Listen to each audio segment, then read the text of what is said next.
A row of fresh graves, then one question. Did a precision air campaign just erase a girls' elementary school in Iran? Tehran says it's a massacre. Washington says it would never target children, so who is lying? And what happens if the world believes the wrong side? Because this single allegation can flip global support, trigger outrage, and turn a military operation into a legitimacy crisis overnight. It began in southern Iran, in Minap, when Iranian officials circulated images of hurriedly dug graves and claimed the victims were schoolgirls. Iran's foreign minister framed it as proof that rescue rhetoric is a cover for brutality, describing bodies torn apart by the first day's strikes. If intentional, international law is blunt. Targeting schools or hospitals is a war crime, one that invites condemnation, investigations, and sanctions pressure. Human rights voices and organizations amplified the charge, adding political heat directly onto the Trump administration and its coalition calculus.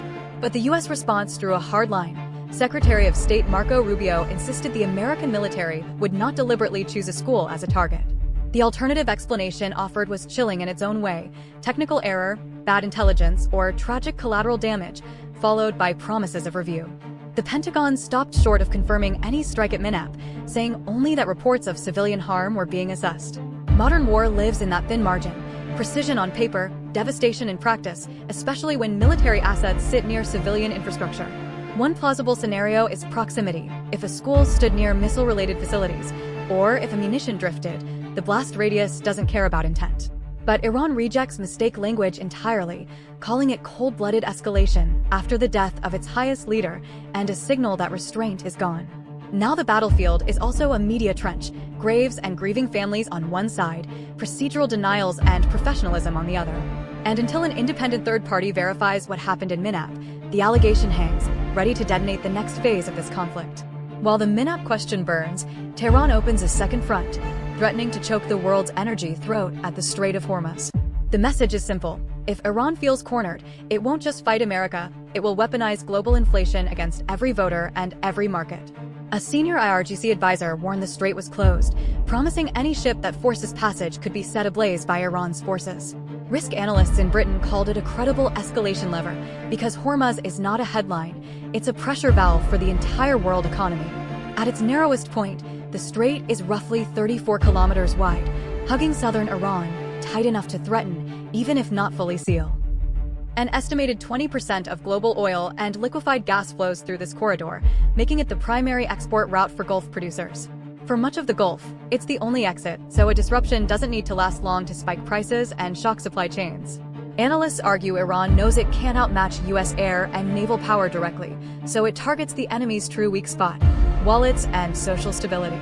That's why, within days of the campaign, reports claimed at least 5 vessels were targeted in or near the corridor. Tehran's implied bargain is brutal: threaten the flow, lift the pain, push oil above $100, and watch gasoline politics explode inside the United States. Iran is betting domestic pressure forces Trump to reconsider the scale of military operations, turning a narrow strait into a negotiating weapon. It's also a warning to Gulf neighbors: stop enabling U.S. logistics or your own oil revenues become collateral damage. In effect, Tehran signals an ultimatum: any state that helps Washington may pay in disrupted exports, insurance chaos, and market panic. But here's the counterpoint: a total, sustained blockade is harder than the threat because the U.S. Fifth Fleet is permanently positioned in Bahrain. And with carrier strike groups and modern surveillance watching every movement, Iran's surprise is thin, yet the risk of miscalculation stays enormous. Still, Hormuz is a double-edged blade. If Iran truly blocks it, it risks cutting off its own lifeline and inviting a devastating U.S. knockout response. Iran exports the vast majority of its oil and gas to China. A prolonged closure would starve Tehran's revenue and trigger intense pressure from Beijing. And the world isn't helpless. Saudi Arabia and the UAE built major pipeline bypasses designed to keep exports moving even if the strait turns hostile. Saudi's East-West pipeline can move more than 5 million barrels per day to the Red Sea, sidestepping Hormuz entirely.